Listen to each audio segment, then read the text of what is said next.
నమస్కారం. ఈటీవీ న్యూస్కు స్వాగతం. ముందుగా ప్రధానాంశాలు. త్వరలోనే భారత్తో వాణిజ్య ఒప్పందం, అమెరికా అధ్యక్షుడు డొనాల్డ్ ట్రంప్ వెల్లడి.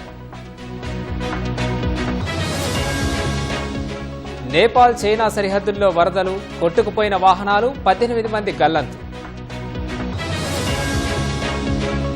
వారణాసి ప్రయాగ్రాజ్లో గంగానది ఉధృతి, నేట మునిగిన ఘాట్లు. తమిళనాడులో స్కూల్ బస్సును ఢీకొన్న రైలు, 3 విద్యార్థుల మృతి, గేట్ కీపర్ అరెస్ట్. మహారాష్ట్రలో హిందీ భాషా విధానం, ఎంఎన్ఎస్ ర్యాలీలో ఉద్రిక్తత.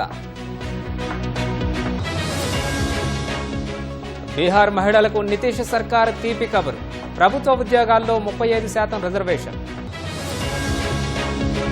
యువతిపై లైంగిక వేధింపుల కేసు, క్రికెటర్ యష్ దయాల్పై ఎఫ్ఐఆర్ నమోదు. బందీలపై హమాస్ లైంగిక దాడులు, నివేదిక విడుదల చేసిన ఇజ్రాయెల్.